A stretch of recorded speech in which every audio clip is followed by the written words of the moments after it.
चला तर मंडळी आज बघूया दळवी बंधू मसाले राशीन यांच्याकडे हे ग्राहक कुठून आलेत ते. होय, काय नाव आहे तुमचं? सचिन सकाराम कुलांगे, आणि कुठून आलेत तुम्ही? पारगाव सुद्री, तालुका श्रीगोंदा. आणि एवढ्या लांबून कसं काय हो? दळवींचं नाव ऐकून आलतो आम्ही हा. मसालेवाल्यांचं. हा हा, हे मसाले चांगले आहेत म्हणून शिपीएमटी करायची. बर बर बर. आणि काय कार्यक्रम आहे? आमच्या गावात 8 नंबर पालखी आलेले आहे. त्यासाठी आज आमची पंगत आहे. 1000 लिटर आम्ही शिपी आमटी करणार बर. आहे हा, आणि 2,500-3 हजार लोकांची पंगत आहे आमची. बर बर. आणि लगेच ह्यांनी 1000 लिटर आमटीसाठी लागणारे दळवी बंधू यांचे मसाले त्यांच्या गाडीच्या डिक्कीमध्ये लोड केलेले आहेत. आता आम्ही चाललो डायरेक्ट पारगावला.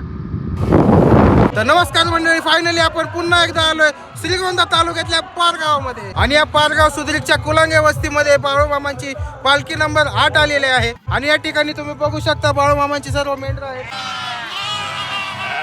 आणि संध्याकाळी या ठिकाणी पंगत आहे, तर त्याचं कसं नियोजन आहे ते बघूया. चला चला तर मंडळी, इथं काय काय नियोजन आहे, काय काय बनवणार आहे, तिथं आचारी कोण आहे ते सगळं विचारूया. होय, इथं आचारी कोण आहे हो? मीच आहे सर, आणि काय नाव आहे तुमचं? रमेश निवृत्ती रेपाळे, शंभूराजे साऊंड सर्व्हिस, पारगाव सुद्री. आणि आता काय बनवलंय तुम्ही? आता हे शिपी आमटी बनवलेली आहे सर. आणि यासाठी मसाले कुठून आणलेत तुम्ही? हे मसाले आम्ही दळवी बंधू राशींचे बर बर त्या दुकानातून मसाले आणल्या तरच ही आमटी होती. बर बर बर. आणि आजच्या अन्नदात्यांचं नाव काय? कुलांग वस्ती. आणि किती लिटर आमटी आहे? 1000 लिटर आमटी केलेली आहे. बर बर. आणि ह्याच्यात किती लोक जेवते? ह्याच्यामध्ये 3 ते 3.5 हजार लोक आमची हा हा हा हा. खाऊ शकते. बर बर. आणि दळवी बंधू मसाले राशीन एवढं लांबून का आणले बरं मसाले? हे मसाल्याची टेस्ट वेगळी आहे ना, हा हा हा. क्वालिटी असल्यामुळे ते मसाल्याची क्वालिटी इथं तालुक्यात नाही, जिल्ह्यात नाही. ते क्वालिटी फक्त त्यांचे मसाले आणले तरच क्वालिटी हा हा माणसाला ब्रँड मिळू शकतो. घरगुती मसाल्याची त्यांची कंपनी असल्यामुळे ती स्वतः तयार करते हा हा. आणि स्वतः तयार करते, त्याच्यामुळे ती क्वालिटी अशी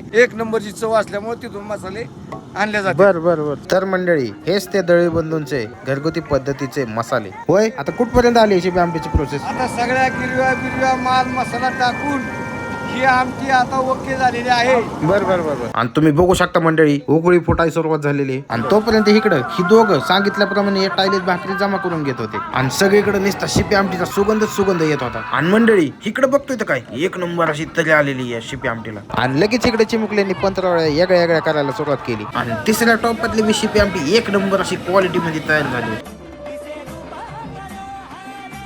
आणि मंडळी, तुम्हाला पण दळवी बंधूंचे घरगुती मसाले खरेदी करायचे असतील तर 90 21 21 30 22 या नंबरला संपर्क करा.